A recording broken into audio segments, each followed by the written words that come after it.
Hello दोस्तों, स्वागत है आप सभी का आपके अपने YouTube channel study non stop पर। तो कैसे हैं आप सभी लोग? उम्मीद करता हूं आप सभी अच्छे होंगे। तो दोस्तों, इस क्लास में मैंने हिंदी के क्वेश्चंस लिए हैं और ये 45 क्वेश्चंस मैंने यहाँ पे हिंदी के सिलेक्ट किए हैं, जो कि आपके वीडियो एग्जाम के सिलेबस के अनुसार यहाँ पे सारे क्वेश्चंस होंगे। तो ये वीडियो आपके आने वाले वीडियो री एग्ज़ाम के लिए और इसके अलावा भी कोई अन्य परीक्षा जहाँ पे हिंदी से क्वेश्चंस पूछे जाते हैं, उन सभी के लिए ये क्लास बहुत ही महत्वपूर्ण होगी। तो वीडियो को लास्ट तक देखिएगा और अगर आपको वीडियो अच्छा लगे तो लाइक और शेयर जरूर करिएगा। तो दोस्तों, आइए शुरुआत करते हैं। सबसे पहले दिए गए हैं ओष्ठ, स्पर्श व्यंजन, अल्पप्राण और अघोष वर्ण कौन सा है। तो ऐसा वर्ण बताना है जो ओष्ठ भी हो, स्पर्श व्यंजन भी हो, अल्पप्राण भी हो और अघोष। तो अगर हम बात करते हैं स्पर्श व्यंजन की, तो जो वर्ग वाले व्यंजन होते हैं, जो 5 वर्ग होते हैं, का, चा, टा, ता, पा, तो ये वर्ग वाले व्यंजन जो है सभी स्पर्श व्यंजन कहलाते हैं, जो कि 25 होते हैं संख्या में। ओष्ठ कौन से होते हैं? तो ओष्ठ जो है पावर्ग, पावर्ग के सारे व्यंजन क्या होते हैं? ओष्ठ होते हैं। तो यहाँ पे जो है दा दिया गया है, धा, तो दा और धा ये पावर्ग का नहीं है, ये तावर्ग का हो जाएगा। तो ये दोनों ऑप्शन से हट जाएंगे। बाकी पा और फा ये दोनों जो है पावर्ग के हैं और स्पर्श व्यंजन तो है ही है। अल्प प्राण, तो अल्प प्राण कौन से होते हैं? तो अल्प प्राण की बात करते हैं तो किसी भी वर्ग का पहला, तीसरा और पांचवा वर्ण क्या होता है? अल्प प्राण होता है। इसके अलावा सभी स्वर, जितने भी स्वर होते हैं, केवल री को छोड़ करके, री को छोड़ करके जितने भी स्वर हैं वो सब आते हैं अल्पप्राण में। और इसके अलावा अंतस्थ, अंतस्थ व्यंजन जो होते हैं या, रा और ला और वा, ये 4 अंतस्थ व्यंजन ये भी अल्प प्राण में आते हैं। और महाप्राण की बात करते हैं तो महाप्राण में जो है कौन कौन से आते हैं? किसी वर्ग का दूसरा और चौथा वर्ण और इसके अलावा सभी ऊष्म व्यंजन, ऊष्म व्यंजन जो है तीनों सा हो जाते हैं, तीनों सा और हा, तो ये महाप्राण हो जाते हैं। अघोष की बात करते हैं, यहाँ पे अघोष भी पूछा गया है, सॉरी, यहाँ पे जो है अघोष की बात करेंगे तो अघोष जो है किसी भी वर्ग का पहला और दूसरा वर्ण जो होता है वो अघोष होता है। और घोष जो है किसी वर्ग का तीसरा और चौथा और पांचवा। तो यहाँ पे जो है अगर हम बात करते हैं पा, तो पा पहले नंबर पे आता है, तो ये अल्पप्राण तो है। और फा की बात करते हैं तो ये जो है अल्पप्राण नहीं होगा, क्योंकि पहला, तीसरा और पांचवा होता है अल्पप्राण। ये दूसरे नंबर पे आता है तो ये अल्पप्राण नहीं होगा, यानी कि पा जो है राइट आंसर हो जाएगा। पा जो है अल्पप्राण भी है और अघोष जो है पहला, दूसरा होता है तो अघोष भी है। तो सारी कंडीशंस को फुलफिल करता है यहाँ पे पा, तो पहला ऑप्शन इसका राइट आंसर हो जाएगा। फिर दोस्तों अगला क्वेश्चन लेते हैं। समिति शब्द हिंदी व्याकरण के अनुसार संज्ञा के किस भेद के अंतर्गत आता है?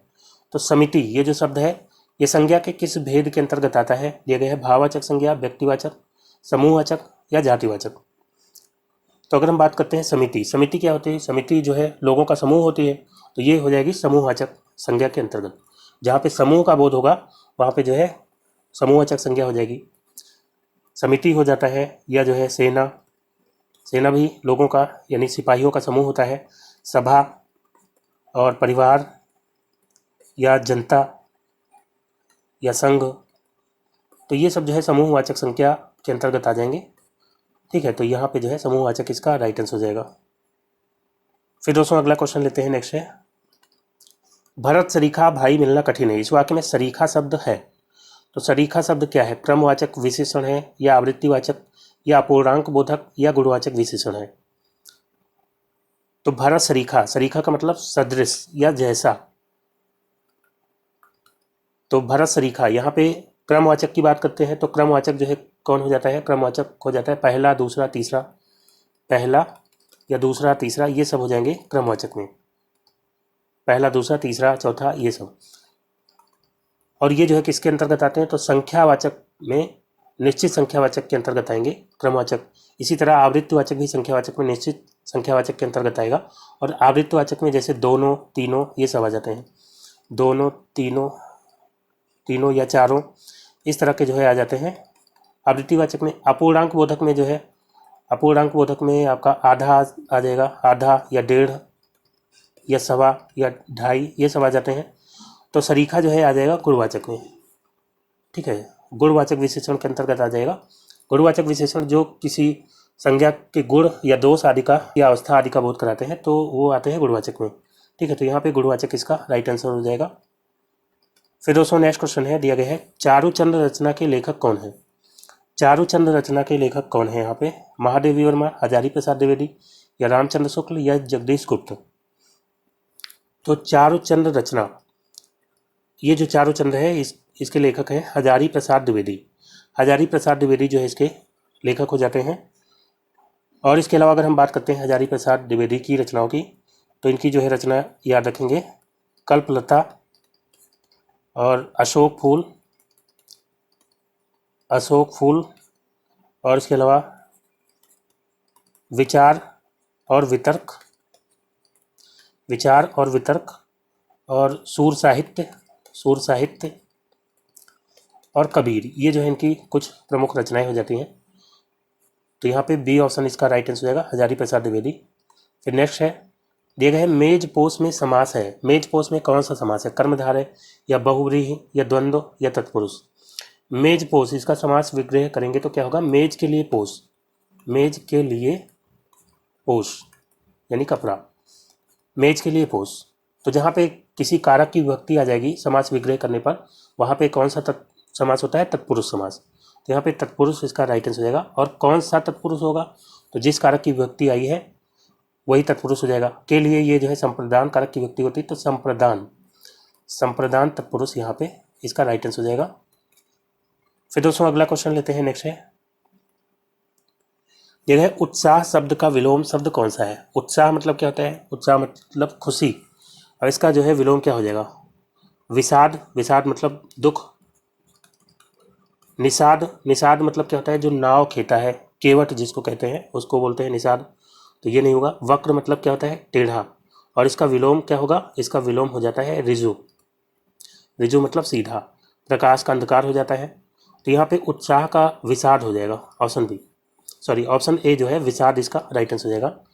फिर दोस्तों अगला क्वेश्चन है, पत्र शब्द का अर्थ नहीं होता, तो इसमें से बताइए पत्र शब्द का अर्थ इसमें से कौन सा नहीं है? दिया गया है लेख, पंख, पत्ता, चिट्ठी। तो पत्र का अर्थ जो है पंख भी होता है, पत्ता भी होता है और चिट्ठी तो होता ही है। तो राइट आंसर क्या हो जाएगा? लेख जो है पत्र का अर्थ नहीं होता, तो पहला ऑप्शन यहाँ पे राइट आंसर हो जाएगा। फिर दोस्तों बढ़ते हैं अगले क्वेश्चन की ओर। अब दिए गए हैं, हंस पद विराम चिन्ह का प्रयोग होता है। हंस पद विराम चिन्ह का प्रयोग कहाँ पे होता है? वाक्य को पूरा करने के लिए, या संकेत देने के लिए, या अर्थ स्पष्ट करने के लिए, या लिखने में अक्षर छूटने पर संकेत देने के लिए। तो दोस्तों हंस पद क्या होता है? हंस पद इस तरह से होता है, जिसको त्रुटि बोधक चिन्ह भी कहते हैं। क्या कहते हैं? त्रुटि बोधक चिन्ह कहते हैं। और इसका प्रयोग कहाँ पे होता है? तो जब लिखने में कुछ छूट जाता है तो उसको दर्शाने के लिए जो है इसका प्रयोग किया जाता है हंस पद का, ऑप्शन डी। लिखने में अक्षर छूटने पर संकेत देने के लिए, जैसे कि राम जाता है में लिखना है, जाता छूट गया तो यहाँ पे जो है हंस पद लगा करके जाता लिख सकते हैं। तो ये जो है क्या हो जाता है? हंस पद या त्रुटि बोधक चिन्ह बोलते हैं। तो डी ऑप्शन यहाँ पे बिल्कुल राइट आंसर हो जाएगा। फिर दोस्तों अगला है, ये है बच्चे पार्क में खेल रहे हैं। वाक्य में कारक का भेद है। बच्चे पार्क में खेल रहे हैं, कौन सा कारक होगा? संप्रदान कारक की विभक्ति क्या होती है?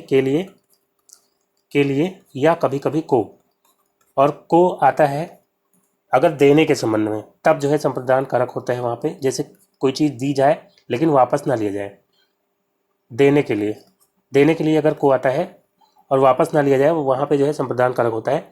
और कर्म कारक की विभक्ति भी को होती है, और करण कारक की विभक्ति क्या होती है? से या के द्वारा। और अधिकरण कारक की क्या होती है? में या पर। तो बच्चे पार्क में खेल रहे हैं, में यहाँ पे कारक की विभक्ति आ गई, तो राइट आंसर क्या हो जाएगा? अधिकरण कारक यहाँ पे बिल्कुल राइट आंसर हो जाएगा। फिर बढ़ते हैं अगले क्वेश्चन की ओर। अब दिया गया है, निम्न में से कौन सा शब्द स्त्रीलिंग शब्द है? तो ग्रंथ जो है पढ़ा गया या पढ़ी गई? ग्रंथ पढ़ा गया या मेरा ग्रंथ, तो ये जो है पुल्लिंग हो जाएगा। उपहार दिया गया ना कि दी गई, तो ये भी जो है पुल्लिंग हो जाएगा। मस्तक, मेरा मस्तक या मेरी मस्तक, तो मेरा मस्तक होता है, पुल्लिंग हो जाएगा। रचना की गई, तो रचना यहाँ पे स्त्रीलिंग हो जाएगा, या मेरी रचना,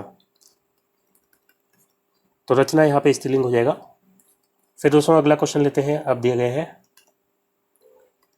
सोहन गीता पढ़ने गया, वाक्य में क्रिया का भेद है। तो सोहन गीता पढ़ने लगा, सोहन गीता पढ़ने लगा, कौन सी क्रिया है? नाम धातु क्रिया, जो है किसी संज्ञा या विशेषण आदि से बनती है, उसको नाम धातु क्रिया कहते हैं। जैसे लात से लतियाना या हाथ से हथियाना, ये सब जो है नाम धातु क्रिया के अंतर्गत आती है। संयुक्त क्रिया, जब दो क्रियाओं से मिलकर कोई क्रिया बनती है उसको बोलते हैं संयुक्त क्रिया। जैसे कि यहाँ पे जो है सोहन गीता पढ़ने लगा, तो पढ़ना और लगना दो क्रियाएं हैं और दोनों से मिलकर के बन गया पढ़ने लगा। तो यहाँ पे यही इसका राइट आंसर हो जाएगा, संयुक्त क्रिया का उदाहरण हो जाएगा यहाँ पे। प्रेरणार्थक क्रिया, तो इसमें जो है व्यक्ति जब खुद कार्य न करके किसी और से कराता है, वहाँ पे होती है प्रेरणार्थक क्रिया। जैसे कि मैंने श्याम से चिट्ठी लिखाया या लिखवाया, तो ये जो है लिखाया या लिखवाया जो है प्रेरणार्थक क्रिया हो जाएगी। और पूर्वकालिक क्रिया, तो पूर्वकालिक क्रिया जैसे कि किसी कार्य से पहले कोई क्रिया होती है, तो उस क्रिया को कहते हैं पूर्वकालिक क्रिया। जैसे वो खेल कर सो गया, तो खेल कर यहाँ पे क्या हो जाएगी, पूर्वकालिक क्रिया। ठीक है, तो फिलहाल यहाँ पे संयुक्त क्रिया इसका राइट आंसर हो जाएगा। फिर दोस्तों अगला क्वेश्चन लेते हैं, अब दिया गया है सर्वत्र बाध्यता और व्यवस्था ही दिखाई देती है, वाक्य का भेद बताएं। तो वाक्य का भेद यहाँ पे बताना है, संयुक्त वाक्य होगा या मिश्र वाक्य या सरल वाक्य या इनमें से कोई नहीं। तो अगर हम सरल वाक्य की बात करते हैं तो इसमें एक ही उद्देश्य और एक ही विधेय होता है, जैसे कि राम स्कूल जाता है। मिश्र वाक्य में एक प्रधान उपवाक्य होता है और एक आश्रित उपवाक्य होता है, जो कि प्रधान उपवाक्य पर आश्रित रहता है। और संयुक्त वाक्य में जो है दो सरल वाक्यों को किसी योजक शब्द के द्वारा जोड़ा जाता है। योजक शब्द जैसे कि और, लेकिन, किंतु, परंतु, नहीं तो इस तरह के योजक शब्दों से जो जब दो सरल वाक्य जुड़े होते हैं तो वो होता है संयुक्त वाक्य। तो यहाँ पे सर्वत्र बाध्यता और व्यवस्था ही दिखाई देती है, यहाँ पे हो जाएगा संयुक्त वाक्य। फिर दोस्तों अगला क्वेश्चन है, उपकूल में कौन सा समास है, द्विगु, अव्ययीभाव, तत्पुरुष, कर्मधारय।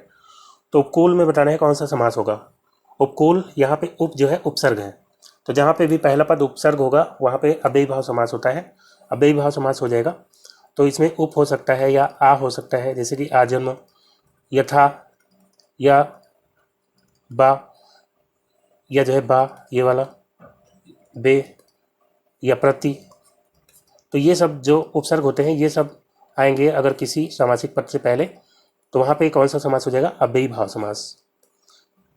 फिर दोस्तों अगला क्वेश्चन लेते हैं, अब दिया गया है निम्नलिखित में से खिड़की का पर्यायवाची है। तो खिड़की का पर्यायवाची यहाँ पे दिया गया है वातायन, बारी, दरीचा या सभी। तो वातायन भी खिड़की का पर्यायवाची होता है, बारी भी होता है, दरीचा भी होता है। तो ऑप्शन डी यहाँ पे राइट आंसर हो जाएगा, उपर्युक्त तो सभी। फिर नेक्स्ट है, वृंदावन विहरत फिरे राधा नंद किशोर, नीरद दामिनी जानी संग डोले बोले मोर। इन पंक्तियों में कौन सा अलंकार है। अलंकार बताना है, अन्योक्ति, संदेह, भ्रांतिमान या विभावना। तो वृंदावन विहरत फिरे राधा नंद किशोर, यानी श्री कृष्ण जी वृंदावन में विहार कर रहे हैं। नीरद मतलब क्या होता है, बादल, दामिनी मतलब बिजली, जानी संग डोले बोले मोर, और मोर जो है इनको कृष्ण जी को क्या समझ रहे हैं, राधा और कृष्ण जी साथ में हैं, विहार कर रहे हैं, लेकिन जो मोर है वो समझ रहे हैं कि नीरद मतलब बादल, काले बादल हैं, और दामिनी मतलब बिजली। तो कृष्ण जी को काले बादल समझ रहे हैं और राधा को समझ रहे हैं बिजली। जानी संग डोले बोले मोर, उनको साथ में जान करके मोर जो है बोल रहे हैं। तो यहाँ पे कौन सा अलंकार होना चाहिए, तो मोर को भ्रम हो रहा है, घूम रहे कौन, कृष्ण और राधा जी, लेकिन उनको भ्रम हो रहा है कि बादल और बिजली है, तो इसलिए यहाँ पे क्या हो जाएगा, भ्रांतिमान। जहाँ पे भ्रम होगा वहाँ पे क्या हो जाएगा, भ्रांतिमान। तो भ्रांतिमान यहाँ पे राइट आंसर हो जाएगा।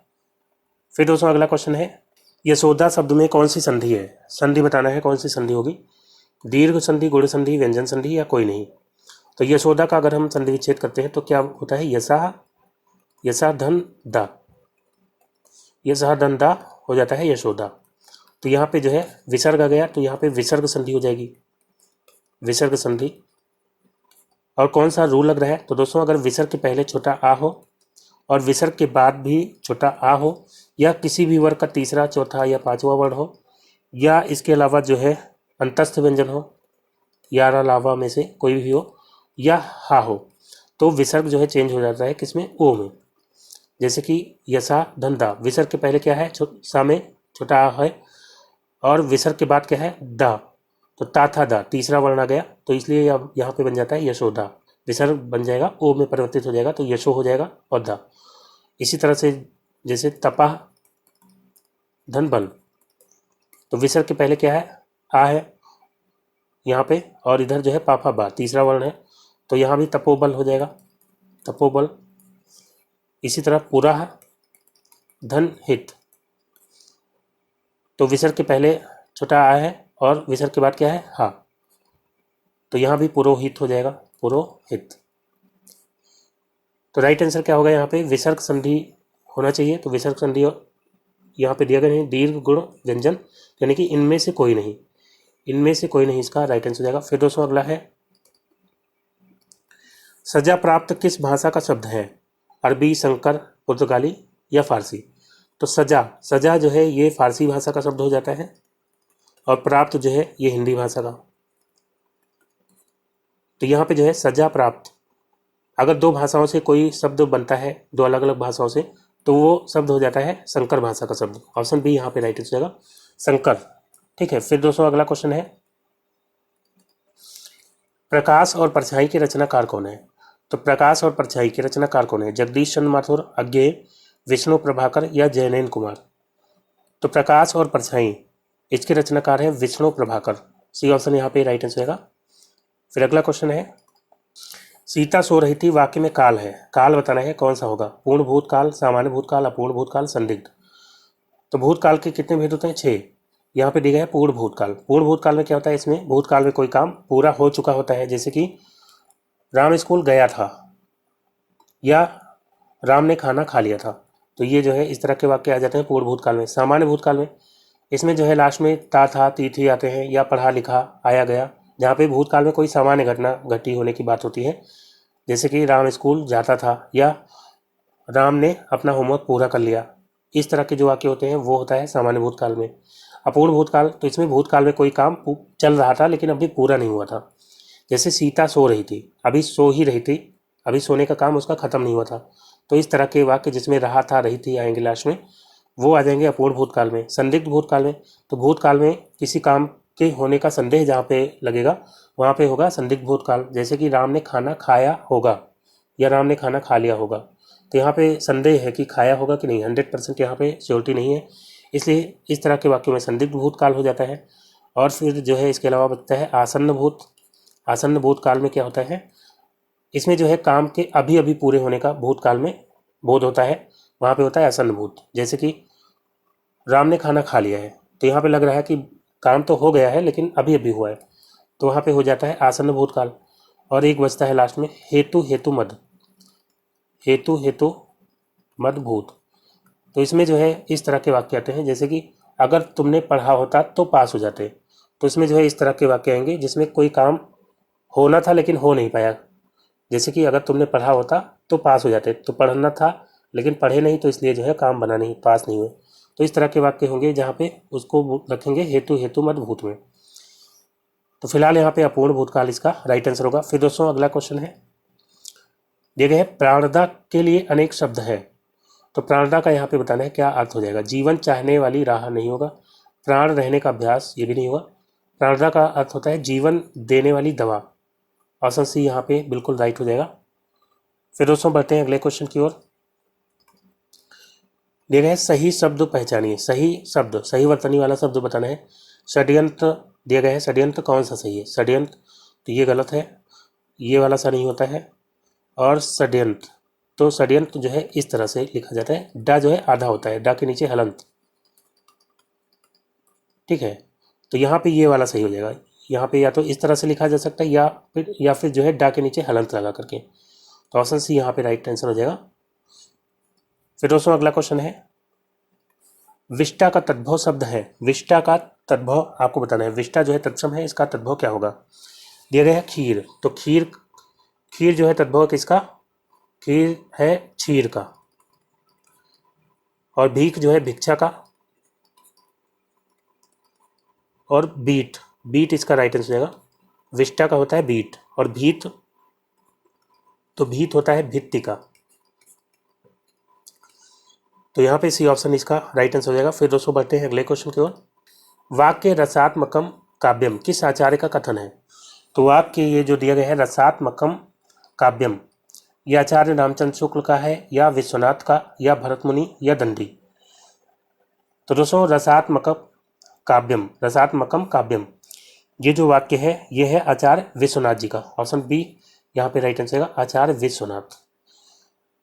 फिर अगला क्वेश्चन है, इनमें से ओ का उच्चारण स्थल कौन सा है। ओ का उच्चारण स्थान बताना है, दंत या मूर्धा या कंठ या कंठोष्ठ। तो ओ की बात करते हैं।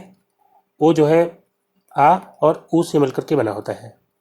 आ और ऊ से मिलकर के बनता है ओ, और आ होता है कंठ और ऊ होता है ओष्ठ। तो यहाँ पे जो है राइट आंसर क्या हो जाएगा, ऑप्शन डी कंठ ओष्ठ। वो जो है क्या हो जाएगा, कंठोष्ठ हो जाएगा। फिर अगला क्वेश्चन है, आकर्षण में उपसर्ग है, आकर्षण में उपसर्ग कौन सा होगा, आ और छोटा आ या आक या कर्षण। तो उपसर्ग जो है पहले लगता है और कर्षण में आ लगाते हैं तो बन जाता है आकर्षण। यहाँ पे आ उपसर्ग है। फिर दोस्तों नेक्स्ट क्वेश्चन लेते हैं, अगला है, आप बनारस जा रहे हैं वाक्य में सर्वनाम है, आप बनारस जा रहे हैं, इसमें कौन सा सर्वनाम होगा। सर्वनाम आपको पता है 6 भेद होते हैं, एक तो पुरुषवाचक हो जाता है, निजवाचक, संबंधवाचक, निश्चयवाचक, और एक जो है अनिश्चयवाचक, और एक जो है प्रश्नवाचक। तो यहाँ पे जो है आप में क्या हो जाएगा, आप बनारस जा रहे हैं, तो ये हो जाएगा पुरुषवाचक के अंतर्गत। पुरुषवाचक में जो है 3 होते हैं, इसके 3 भेद होते हैं, एक प्रथम पुरुष, एक मध्यम पुरुष, और एक जो है अन्य पुरुष। सॉरी, यहाँ प्रथम नहीं, उत्तम पुरुष, मध्यम पुरुष और अन्य पुरुष। तो उत्तम पुरुष में मैं और हम ये सब आ जाते हैं, मध्यम पुरुष में जो है तुम, तू और आप, और अन्य पुरुष में वो, वह, ये सब आ जाते हैं। तो आप बनारस जा रहे हैं, जब आप जो है दूसरे के लिए प्रयोग होगा तो वहाँ पे जो है आप आएगा, वो जो है पुरुषवाचक के अंतर्गत आएगा, और जहाँ पे अपने लिए आपका प्रयोग हो जाएगा तो वो जो है निजवाचक में आएगा। निजवाचक में जो है खुद, स्वयं, आप, ये सब आता है। तो अपने लिए अगर प्रयोग होगा आपका तो वहाँ पे जो है निजवाचक होगा।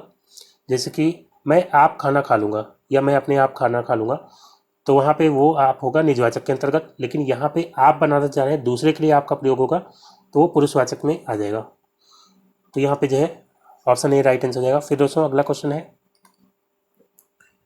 एक है, अरविंद ध्यान पूर्वक सुनता है, वाक्य में अव्यय का भेद है। तो यहाँ पे जो है किस तरह का अव्यय है, कालवाचक, क्रिया विशेषण, या स्थानवाचक, या परिमाणवाचक, या रीतिवाचक। तो क्रिया विशेषण जो है 4 भेद होते हैं, चारों यहाँ पे दिए गए हैं। ध्यान पूर्वक, तो ये हो जाएगा रीतिवाचक के अंतर्गत। रीतिवाचक में क्या होता है, इसमें किसी कार्य के तरीके का बोध होता है, किसी कार्य या क्रिया के होने के तरीके का जिस क्रिया विशेषण से बोध होगा उसको बोलेंगे रीतिवाचक क्रिया विशेषण। तो ध्यान पूर्वक यानी ध्यान से जो है सुनता है, तो तरीके का बोध हो रहा है, कैसे सुन रहा है, ध्यान से, तो इसलिए रीतिवाचक क्रिया विशेषण यहाँ पे राइट आंसर हो जाएगा। परिमाणवाचक में जो है मात्रा का बोध होता है, क्रिया की मात्रा का बोध होता है, वहाँ पे परिमाणवाचक होता है। स्थानवाचक में स्थान का बोध होता है, कालवाचक में समय का बोध होता है। तो यहाँ पे जो है रीतिवाचक इसका राइट आंसर होगा। फिर दोस्तों अगला है, प्रश्न करके परेशान करना के लिए मुहावरा कौन सा सही है। दिया गया है प्रश्न करके परेशान करना, तो इसके लिए क्या हो जाएगा, खोपड़ी मारना, ये नहीं होगा, खोपड़ी खाना या खोपड़ी खुजलाना या खोपड़ी गंजी करना। तो प्रश्न करके परेशान करना, कोई प्रश्न करके परेशान करता है तो क्या कहते हैं, खोपड़ी मत खाओ, तो खोपड़ी खाना हो जाएगा, ऑप्शन बी खोपड़ी खाना यहाँ पे राइट आंसर देगा। फिर दोस्तों अगला क्वेश्चन है, वार्तालाप किस संधि का उदाहरण है। वार्तालाप बताइए किस संधि का उदाहरण है। तो वार्तालाप, इसका संधि विच्छेद क्या होता है, वार्ता धन आलाप। तो इधर भी बड़ा आ है और इधर भी बड़ा आ, बड़ा आ और बड़ा आ मिलकर के बन रहा है बड़ा आ। तो यहाँ पे जो है क्या हो जाएगा, दीर्घ स्वर संधि, ऑप्शन ए दीर्घ स्वर संधि यहाँ पे हो जाएगी। फिर दोस्तों नेक्स्ट क्वेश्चन लेते हैं, अगला है, आत्मोत्सर्ग शब्द में संधि का भेद है। तो आत्मोत्सर्ग में कौन सी संधि, यण संधि, दीर्घ या गुण या व्यंजन संधि। तो आत्मोत्सर्ग का जो है संधि विच्छेद क्या होगा, आत्म धन उत्सर्ग। तो इधर जो है छोटा आ है और इधर जो है ऊ, आ और ऊ मिलकर के बन जाएगा ओ।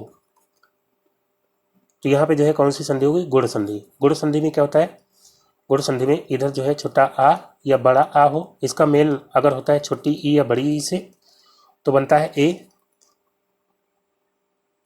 और इसके अलावा अगर छोटा ऊ या बड़ा ऊ से मेल होगा तो बनेगा ओ, और अगर छोटा आ या बड़ा आ का मेल होगा री से तो बनेगा अर। तो यहाँ पे आप देखेंगे आत्म छोटा आ और इधर ऊ, आ और ऊ मिलकर के बन गया ओ, तो बन गया आत्मोत्सर्ग। तो यहाँ पे जो है राइट आंसर बिल्कुल हो जाएगा गुण संधि। फिर दोस्तों अगला क्वेश्चन है, मन में उत्पन्न होने वाले अस्थिर मनोविकारों को क्या कहते हैं। तो मन में उत्पन्न होने वाले अस्थिर मनोविकारों को क्या बोलेंगे। तो यहाँ पे दिया गया है विभाव, आलम्बन, संचारी भाव या स्थायी भाव। तो ये सब क्या है, रस के अंग। रस के कितने अंग होते हैं? 4 अंग होते हैं। एक तो हो जाता है अस्थायी भाव। अस्थायी भाव, तो स्थायी भाव क्या होते हैं? जो मन में हमेशा बने रहते हैं उनको बोलते हैं स्थायी भाव। ये जो है मन में बने रहते हैं हमेशा। और उसके बाद दूसरा हो जाता है विभाव। विभाव जो है ये स्थायी भाव को जगाते हैं। ये क्या होते हैं? स्थायी भाव को जगाने का कार्य करते हैं, उनको बोलते हैं विभाव। और इसके अलावा जो है अगला हो जाता है अनुभाव।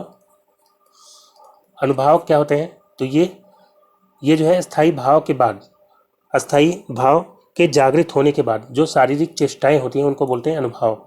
जैसे कि घबराना या पसीना छूटना, ये सब जो है अनुभाव में आ जाएंगे। और उसके बाद संचारी भाव।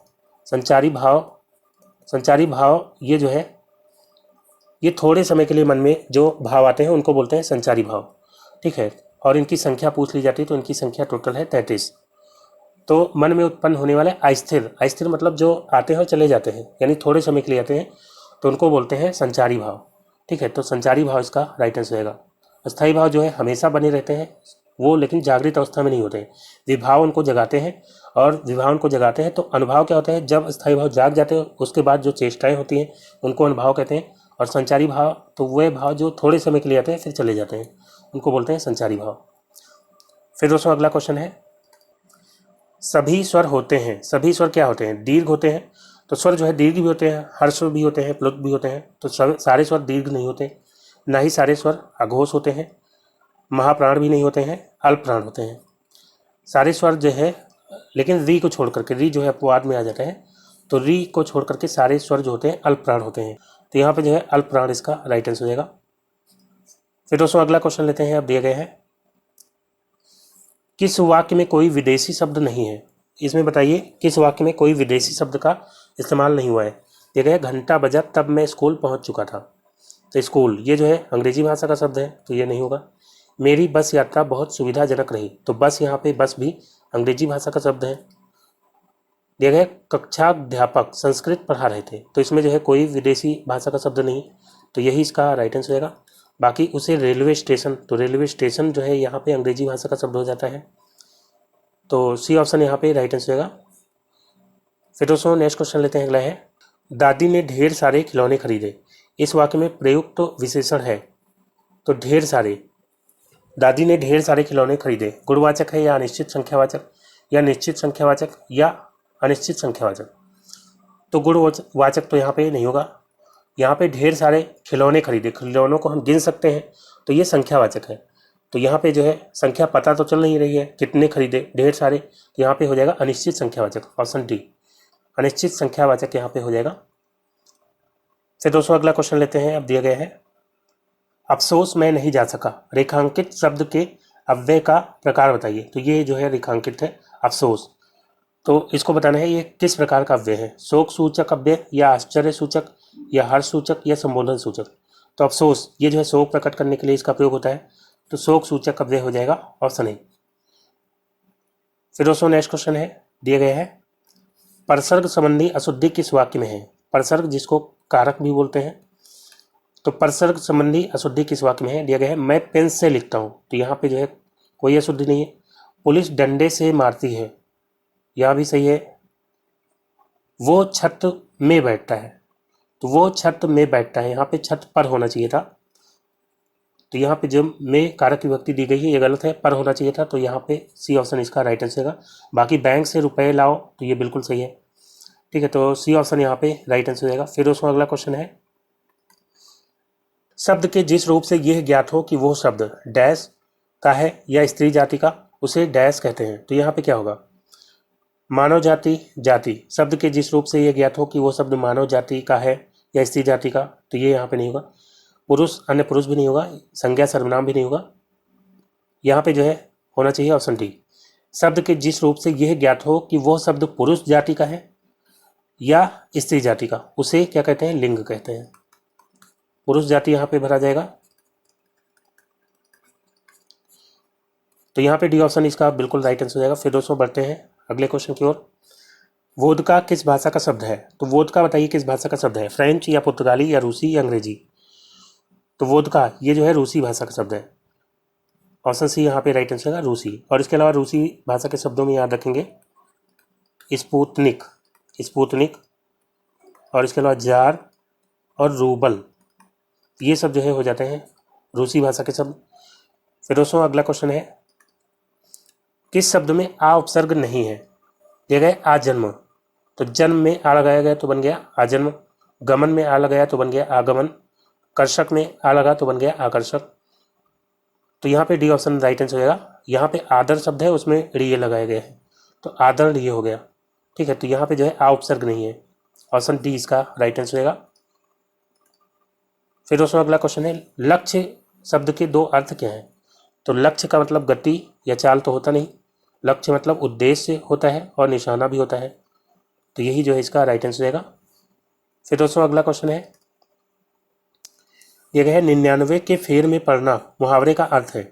तो 99 के फेर में पड़ना यह है किसी कार्य को पूरा न करना नहीं होगा, वास्तविक से भिन्न स्थिति ये भी नहीं होगा, अनुभवहीन होना नहीं होगा। 99 के फेर में पड़ना मतलब धन कमाने के चक्कर में पड़ना या धन संग्रह की चिंता में पड़ना, ऑप्शन डी यहाँ पे राइट आंसर होगा, धन संग्रह की चिंता में पड़ना। फिर दोस्तों अगला क्वेश्चन है, निम्न में मिश्र वाक्य है, मिश्र वाक्य बताना है।